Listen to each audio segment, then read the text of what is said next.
Yes, we are.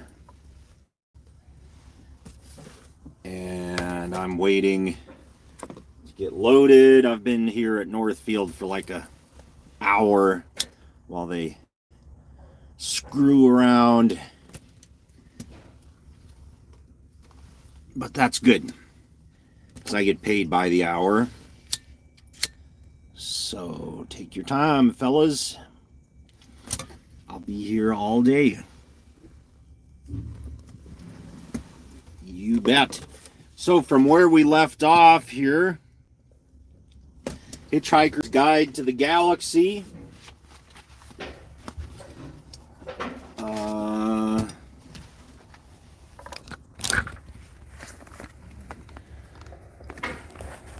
Where were we? Oh, yeah. Are you serious, sir? He said in a small whisper, which had the effect of silencing the pub. You think the world's going to end? Yes, said Ford. But this afternoon, Ford had recovered himself. He was at his flippest. Yes, he said gaily, in less than 2 minutes, I would estimate. The barman couldn't believe this conversation he was having, but he couldn't believe the sensation he had just had either. Isn't there anything we can do about it, then?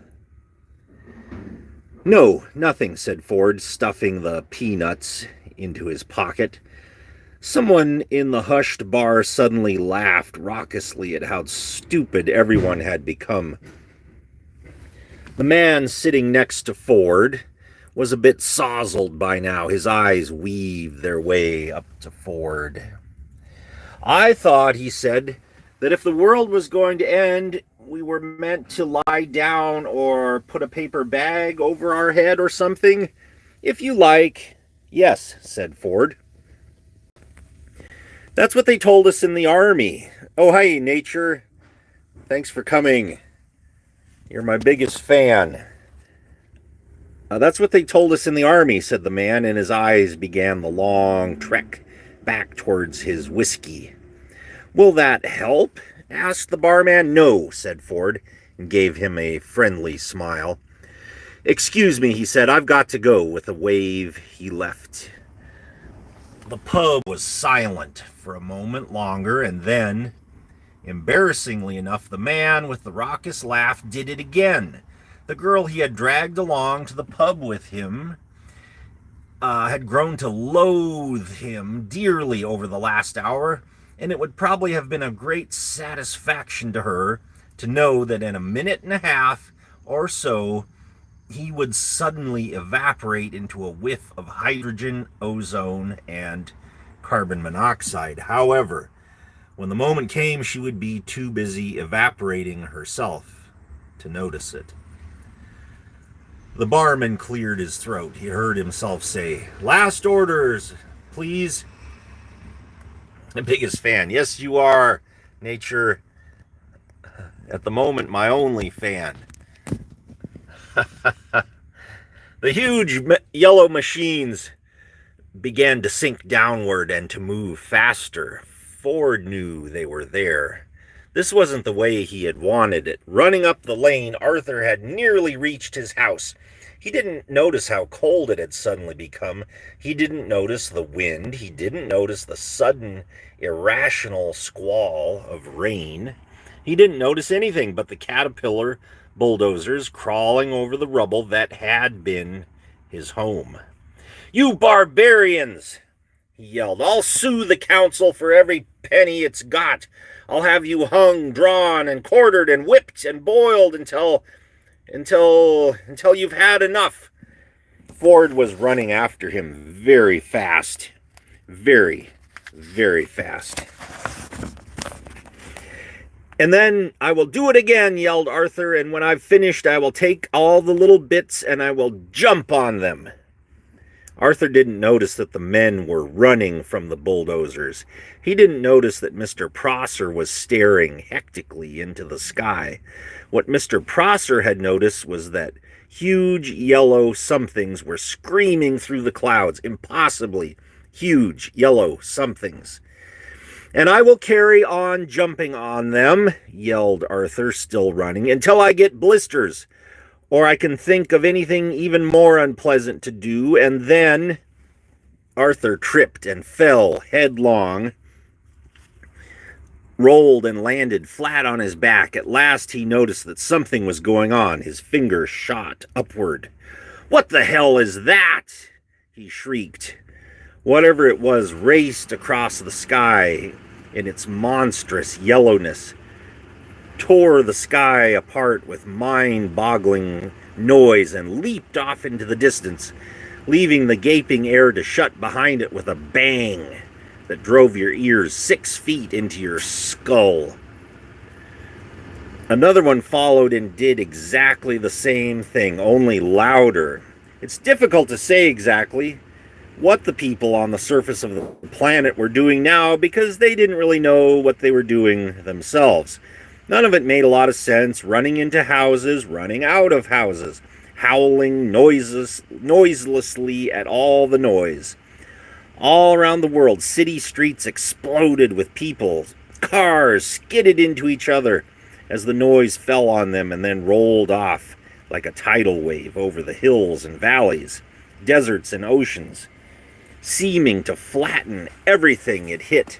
Only one man stood and watched the sky. Oh, hey, Danica. Thank you for joining us. Good morning, Danica. You probably just woke up.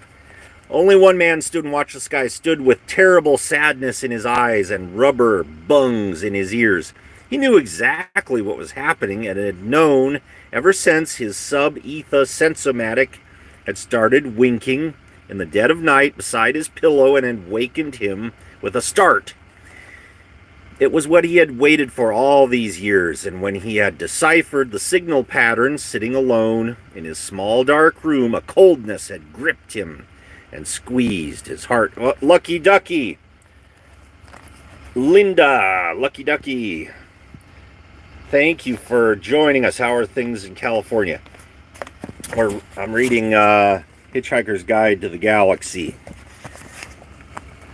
Of all the races in all the galaxy who could have come and said a big hello to planet Earth, he thought, didn't it just have to be the Vogons? Still, he knew what he had to do. As the Vogon craft screamed through the air above him, he opened his satchel. He threw away a copy of Joseph and the Amazing Technicolor Dreamcoat. He threw away a copy of God's Spell. He wouldn't need them where he was going. Everything was ready. Everything was prepared. He knew where his towel was. A sudden silence hit the earth. If anything, it was worse than the noise. For a while, nothing happened. The great ships hung motionless in the sky over every nation on earth. Motionless they hung, huge, heavy, steady in the sky. A blasphemy against nature. Many people went straight into shock as their minds tried to encompass what they were looking at. The ships hung in the sky in much the same way that bricks don't. And still nothing happened. And there was a slight whisper, a sudden, spacious whisper of open ambient sound. Every hi-fi set in the world, every radio, every television, every cassette recorder, every woofer, every tweeter, every mid-range driver in the world quietly turned itself on. Every tin can, every dustbin, every window, every car, every wine glass, every sheet of rusty metal became activated as an acoustically perfect sounding board. Before the earth passed away, it was going to be treated to the very ultimate in sound reproduction. The greatest public address system ever built. But there was no concert, no music, no fanfare, just a simple message. People of Earth, your attention, please. a voice said, and it was wonderful, wonderful, perfect quadraphonic sound with distortion levels so low as to make a brave man weep. This is Posthentic Vogon Gels of the Galactic Hyperspace Planning Council. The voice continued, as you will no doubt be aware, the plans for development of the outlying regions of the galaxy require the building of a hyperspatial express route through your star system. And regrettably, your planet is one of those scheduled for demolition. The process will take slightly less than 2 of your Earth minutes. Thank you. The PA died away. Uncomprehending terror settled on the watching people of Earth. The terror moved slowly through the gathered crowds, as if they were iron filings on a sheet of board, and a magnet was moving beneath them. Panic sprouted again. Desperate, fleeing panic, but there was nowhere to flee to. Observing this, the Vogons turned on their PA again. It said, "There's no acting all surprised about it. All the planning charts and demolition orders have been on display in your local planning department in Alpha Centauri for 50 of your Earth years, so you've had plenty of time to lodge any formal complaint, and it's far too late to start making a fuss about it now." The PA fell silent again, and its echo drifted off across the land. The huge ships turned slowly in the sky with easy power. On the underside of each, a hatchway opened, an empty black square. And I think we will leave it there to leave you in suspense. See, I got my bookmark here, my metal bookmark. And Danica, yeah, leave you in suspense.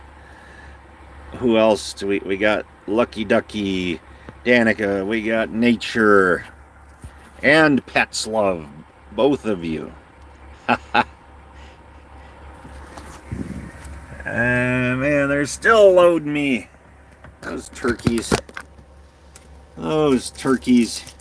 Now, if Surfer was here, I could rip a pack of these. Well, let's do that anyways. The heck with Surfer. You snooze, you lose, Surfer. So, just like a bag of chips. Just rip her open here. Alright. Rip. That's right. Ripped. Ducky. Elroy Jimenez. The Chicago Sox. White Sox. Yep. Brandon Nimmo. The Mets. Very cool. Who else we got here? Adrian Beltre. Okay, Texas Rangers. Christian Walker. Arizona Diamondbacks. Okay. I don't think I just got rich or nothing, but these are still nice. You know, it's better than a sharp stick in the eye. Okay. I've got channel chips from different channels here. As you can see, some of mine. I've got a Happy Tiger chip. I've got Clear Lake Drive chip.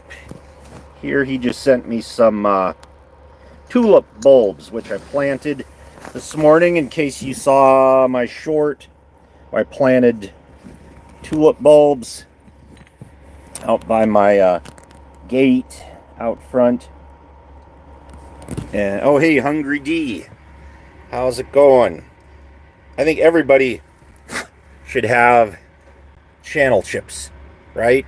It's like better than a business card, because you can hand one of these to somebody and then hopefully they, you know, look you up on YouTube and you get a subscriber, hopefully. And there's a place that makes these. They cost about $1 a piece. And oh, I see they got me. Finally got me loaded. Well, hallelujah. Let's start this son of a gun up here. Oh, hey, Nickel Stacking. How's it going? Yo. Everybody check out Nickel Stacking. He's got a great channel. So unlike a car, you can't just turn this on and turn the key. You got to wait a minute till all these lights go out. Although that one's not going out.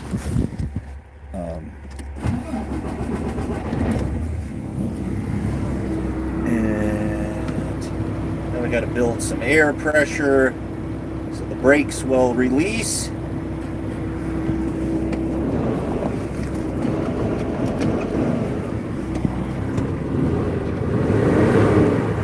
Okay. Well, we'll end it here. Thanks for watching. Stay shiny.